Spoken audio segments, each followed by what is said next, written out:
नमस्कार दोस्तों, आज सभी का एक बार फिर से स्वागत है हमारी आज की इस खास वीडियो में।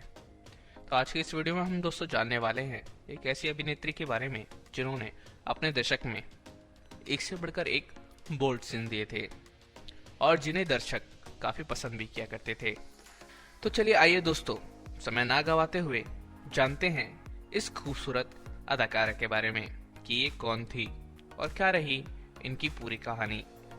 बॉलीवुड के ऐसे कई सारे सितारे हैं जो उम्र बढ़ने के बावजूद भी अपनी फिटनेस और पहले की तरह ही दिखने वाले लुक के कारण चर्चा में रहते हैं।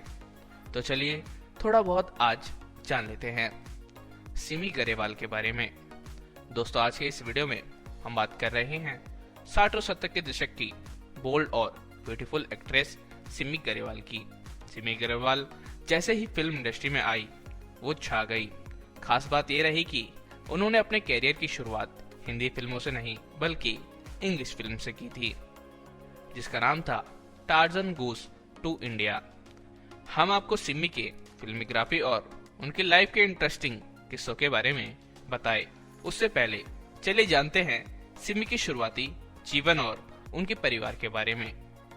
सिमी का जन्म 17 अक्टूबर 1947 को पंजाब के जालंधर में हुआ था। अगर सिमी के पारिवारिक पृष्ठभूमि की बात करें तो इनके पूरे परिवार का सेना से गहरा नाता है। इनके दादा कैप्टन कहर सिंह गरेवाल को खुद क्वीन विक्टोरिया ने एडीसी की पदवी दी थी और सिमी के पिता भारतीय सेना में ब्रिगेडियर थे। सिमी की मां का नाम दर्शी था और ये उस जमाने में भी बेहद हॉट और बोल्ड लेडी मानी जाती थी। सिमी की पढ़ाई लिखाई इंग्लैंड में हुई, जहां इनकी स्कूलिंग न्यूलैंड हाउस स्कूल से पूरी हुई। इनके परिवार के अच्छे रिश्ते महारानी गायत्री देवी से थे, तो वहीं पंडित नेहरू से भी इनका परिवार काफी करीब था। सिमी गरेवाल ने बेहद ही कम उम्र में दुनिया भर के कई देशों का चक्कर भी लगा लिया था। सिमी ने 5 साल की उम्र में राज कपूर की फिल्म आवारा देखी और इसके बाद से ही इनके अंदर फिल्मों को लेकर एक जुनून छा गया। लंदन से बॉम्बे आने तक का इनका सफर भी किसी फिल्मी कहानी से कम नहीं रहा। सिमी फिल्म में काम करना चाहती थी, पर इनके पिता इसके लिए बिल्कुल तैयार नहीं थे।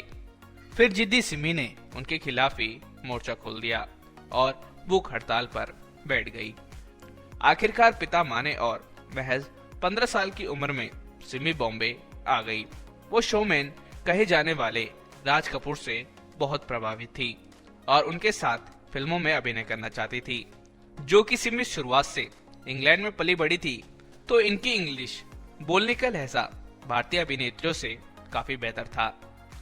इससे फायदा ये हुआ कि मुंबई में इन्हें एक इंग्लिश फिल्म मिल गई। फिल्म का नाम था टार्जन गोस टू इंडिया। फिल्म भले ही इंग्लिश थी, पर सिमी की खूबसूरती हिंदी फिल्म मेकरों की नजर में आ गई थी। फिर इन्हें हिंदी फिल्में भी मिलने लगी।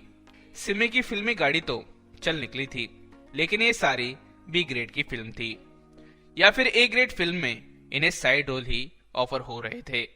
इसी बीच इनका सबसे बड़ा सपना साकार हुआ और इनके कैरियर का सबसे बड़ा ब्रेक मिला फिल्म मेरा नाम जोकर में काम करने का। ये शोमैन राज कपूर की ड्रीम प्रोजेक्ट फिल्म थी और इसमें सिमी ने मिस मैरी का किरदार निभाया, जो खूब चर्चित भी हुआ। मगर ऐसा नहीं है कि मेरा नाम जोकर का ये मिस मैरी का रोल सिमी को ऐसे ही मिल गया। इसके लिए भी उन्हें खूब पापड़ बेलने पड़े थे। अपनी एक आंटी से राज कपूर जी का नंबर लेकर सिमी ने फोन पर उनसे बात की थी, वो भी गलत नाम से।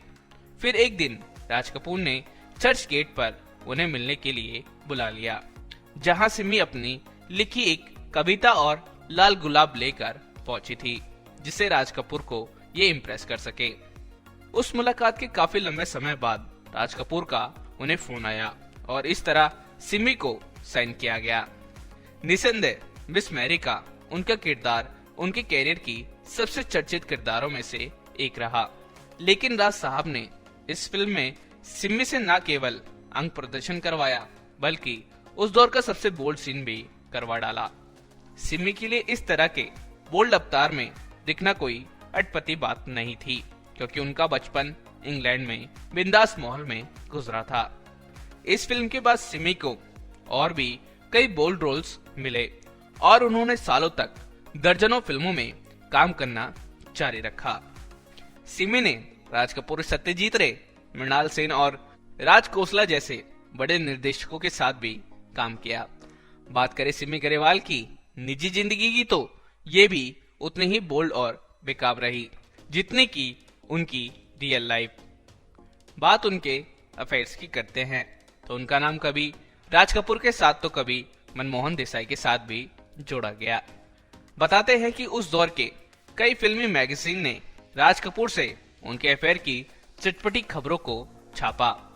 हालांकि इसमें कितनी सच्चाई थी कहना मुश्किल है, लेकिन हाँ, राज कपूर का नाम उनकी ज्यादातर को एक्ट्रेसेस के साथ जुड़ता ही रहता था, तो इनमें कोई बड़ी बात नहीं थी। तो वही 1981 में जाने माने डायरेक्टर मनमोहन देसाई के साथ भी सिमी का नाम जुड़ा, जब उनकी एक फिल्म नसीब में सिमी कैमियो रोल में नजर आई और उनके बाद कई मौकों पर उनके साथ घूमती भी दिखने लगी। और सिमी की सीरियस अफेयर्स की बात करें तो एक बार सिमी ग्रेवाल ने अपने ही शो में ऐसी कुछ बातें अपने फैंस से शेयर की थी जिसमें अपनी जिंदगी से जुड़े ऐसे गहरे राज भी उन्होंने खोले थे। सादे लिबास में दिखने वाली सिमी के रंगीन जीवन में दस्तक देने वाले पहले व्यक्ति थे लंदन में उनके पड़ोसी और जामनगर के महाराज। 2013 में फिल्म फेयर के एक अवार्ड शो के दौरान दिए गए अपने एक इंटरव्यू में सिमी ने खुद खुलासा किया था कि 17 साल की उम्र में उन्हें अपने पड़ोसी जामनगर के महाराज से प्यार हो गया था। सिमी ने बताया था कि ये एक पैशनेट अफेयर था जो कि 3 साल तक चला, लेकिन फिर कुछ वजहों से दोनों अलग हो गए। उसके बाद सिमी के जीवन में आए भारतीय क्रिकेटर नवाब पटौदी। सिमी ग्रेवाल और मंसूर अली खान पटौदी के प्यार के चर्चे क्रिकेट के गलियारों से लेकर शोबिस इंडस्ट्री तक में होने लगे थे। एक दूसरे के प्यार में ये इतने सीरियस थे कि ज्यादातर वक्त साथ ही में बिताते थे। यहाँ तक कि पब्लिक इवेंट से लेकर आउटडोर शूट तक सिमी ग्रेवाल और पटौदी साथ ही नजर आते थे। बताया जाता है कि नवाब पटौदी भी तब सिमी को लेकर काफी सीरियस थे और अपने इस रिश्ते को आगे बढ़ाना चाहते थे। यहाँ तक कि सिमी को अपने घर वालों से मिलवाने का फैसला भी किया था, लेकिन इस बीच मंसूर अली खान की मुलाकात जानी मानी एक्ट्रेस शर्मिला टैगोर से हो गई और धीरे धीरे मंसूर और सिमी के रास्ते अलग होते चले गए। बताया जाता है कि करीब 2 साल तक इनका रिश्ता चला था। फिर नवाब पटौदी ने शर्मिला टैगोर से इश्क फरमाना शुरू कर दिया और उन्हीं से शादी कर ली। इस पर सिमी खामोश रही और बिना कुछ कहे अलग हो गई। इसके बाद सिमी के जीवन में आया वो शख्स जो उनका जीवन साथी बना। सिमी ने 1970 में रवि मोहन नाम के शख्स से शादी कर ली जो पुरानी दिल्ली के चुन्नामल घराने से ताल्लुक रखते थे, पर यह शादी ज्यादा दिनों तक टिक नहीं सकी और दोनों 3 साल बाद एक दूसरे से अलग रहने लगे। इस कपल को कोई बच्चे नहीं थे और इन दोनों ने आपसी रजामंदी से अलग होने का फैसला लिया था। हालांकि इन्होंने लगभग 10 साल बाद 1979 में एक दूसरे से डिवोर्स लिया था। सिमी के मुताबिक अपने फिल्म कैरियर को छोड़ दिल्ली में हमेशा के लिए रहने की शर्त वाली बात काफी हद तक इस अलगाव की वजह रही। फिर 1980 के शुरुआती दौर में इस सेमी का नाम जुड़ा पाकिस्तान के एक बिजनेसमैन सलमान तासिर के साथ। आगे चलकर सलमान पाकिस्तान के पंजाब प्रांत के गवर्नर भी बने, लेकिन इस रिश्ते को कोई नाम नहीं दिया जा सका और बाद में दोनों अलग हो गए। चलिए अब आपको बताते हैं सिमी के उस रिश्ते के बारे में जिसके बारे में बहुत कम लोग ही जानते हैं। ये शख्स थे रतन टाटा, जिसके साथ भी सिमी की एक सीरियस रिलेशनशिप रही थी। सिमी ग्रेवाल ने एक इंटरव्यू में रतन टाटा के प्रति अपने प्यार और रिलेशनशिप पर खुलकर बात की थी। सिमी ने ई टाइम्स को दिए गए एक इंटरव्यू में बताया था कि वो रतन टाटा को डेट करती थी। दोनों का काफी लंबा कनेक्शन रहा था। रतन टाटा की तारीफ करते हुए सिमी ने कहा था, रतन और मेरा लंबा रिश्ता रहा है वो एकदम परफेक्ट है और उनका सेंस ऑफ ह्यूमर कमाल का है। रिपोर्ट्स के मुताबिक सिमी अग्रवाल और रतन टाटा एक दूसरे से शादी भी करना चाहते थे। दोनों ने साथ में कई सपने भी देखे थे, लेकिन किसी वजह से बात नहीं बन पाई। बाद में रतन टाटा सिमी अग्रवाल के शो रैनवदोस विद सिमी अग्रवाल में भी आए थे, जहां उन्होंने अपनी जिंदगी के कई राज खोले थे। तब रतन टाटा ने शादी और रिलेशनशिप को लेकर कहा था। ये उससे कई मौके आए जब उनकी शादी होने वाली थी, लेकिन बात नहीं बन पाई। सिमी ने कभी ये तो नहीं बताया कि उनका रतन टाटा से रिश्ता क्यों टूटा, लेकिन वो आज भी उनका सम्मान करती हैं। सिमी किसी भी मौके पर रतन टाटा की तारीफ करने से नहीं चूकती। यश चोपड़ा रिश्ते में सिमी अग्रवाल के ब्रदर इन लॉ लगते हैं। सिमी ने 1970 के मध्य में यश चोपड़ा की फिल्म कभी कभी और 2003 में आई फिल्म चलते चलते में भी काम किया है। वैसे तो सिमी ने 50 से ज्यादा फिल्मों में काम किया और 100 से ज्यादा अवार्ड अपने नाम किए, लेकिन उनके कैरियर की सबसे ज्यादा लोकप्रिय फिल्म मेरा नाम जोकर और सिद्धार्थ रही। फिल्म कर्ज में उनका निगेटिव रोल कोई भूल नहीं सकता। इस रोल के कारण एक बार फिर वो सबकी नजरों में आ गई थी, लेकिन इसके बाद उन्होंने एक्टिंग कैरियर को अलविदा कह दिया और डायरेक्शन में हाथ आजमाया। सिमी ने अपने कैरियर की शुरुआत लेखन और निर्देशन के क्षेत्र में की। इस दौरान उन्होंने अपने एक प्रोडक्शन हाउस की भी शुरुआत की, जिसका नाम रखा सीगा आर्ट इंटरनेशनल। इस प्रोडक्शन हाउस के तहत उन्होंने दूरदर्शन के लिए एक TV series it's women world का निर्देशन, निर्माण और लेखन का काम किया। इसके अलावा उन्होंने यूके के चैनल 4 के लिए भी काम किया।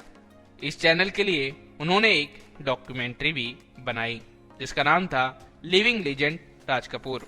इसके बाद वो शो होस्ट बनी और इस फील्ड में भी अपनी काबिलियत से तहलका मचा दिया।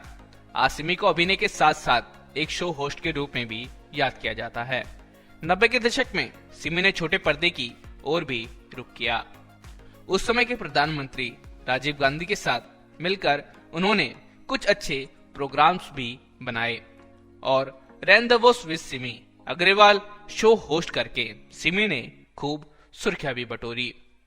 तो वहीं स्टार प्लस की शो इंडिया मोस्ट डिजायरेबल की वो होस्ट बने, जिसमें वो बॉलीवुड बिजनेसमैन, क्रिकेटर्स और मीडिया के नामी लोगों का इंटरव्यू लेती दिखी। इसके बाद उन्होंने सिमी अग्रवाल चैट शो शुरू किया। इस शो में फिल्म इंडस्ट्री की बड़ी बड़ी हस्तियों ने हिस्सा लिया, जैसे कि अमिताभ बच्चन, ऐश्वर्या राय, शाहरुख खान आदि। सिमी इन दिनों सोशल मीडिया पर एक्टिव रहती हैं और अब भी कई मुद्दों पर खुलकर अपनी राय रखती हैं। इन्होंने ओपेरा विनफ्रे को दिए गए मेगन मार्कल के इंटरव्यू पर भी अपनी प्रतिक्रिया दी, जिसकी खूब चर्चा हुई। सिमी उन अभिनेत्रियों में से हैं जिन पर समय के साथ उम्र का असर देखने को कम ही मिला। ये आज भी उतनी ही खूबसूरत नजर आती हैं जितनी पहले दिखती थी, लेकिन कह सकते हैं कि इन्हें जिंदगी में कभी वो सच्चा प्यार नसीब नहीं हुआ जो इनका साथ दे सके, और इसलिए सिमी आज भी अकेली हैं और तन्हाई में अपनी जिंदगी बिता रही हैं। बात 1973 के आसपास की है, जब फिल्म डाक बंगला की शूटिंग चल रही थी। इस फिल्म के निर्देशक थे गिरीश रंजन और इस फिल्म में बतौर अभिनेत्री सिमी ग्रेवाल को साइन किया गया था। फिल्म में सिमी के साथ बतौर अभिनेता नितिन सेट्टी ने भी काम किया था। इस फिल्म के शूटिंग के दौरान फिल्म के डायरेक्टर सिमी से काफी परेशान हो गए थे। दरअसल शूटिंग के दौरान सिमी सेट पर काफी देर से पहुंचा करती थी। इतना ही नहीं, सेट पर पहुंचने के बाद वो घंटों तक मेकअप रूम में ही बैठकर मेकअप करती रहती थी। इसका असर फिल्म के बजट पर भी पड़ा करता था। परेशान होकर निर्देशक गिरीश रंजन ने ठान लिया कि वो अब कभी भी सिमी ग्रेवाल के साथ काम नहीं करेंगे। हाँ, ये जरूर है कि अपने काम के जरिए उम्र के इस पड़ाव में भी खूब शोहरत इन्होंने हासिल की और ये अब भी एक्टिव है। सिमी अग्रवाल की उम्र आज 76 वर्ष हो गई है, लेकिन आज भी वो पहले की तरह ही जवान और फिट नजर आती हैं। तो दोस्तों आज की इस वीडियो में बस इतना ही। अगर आपको ये वीडियो पसंद आई हो तो हमारे इस वीडियो को लाइक और हमारे इस चैनल को सब्सक्राइब जरूर कर दीजिएगा और बस बेल आइकन को दबाना मत भूलिएगा।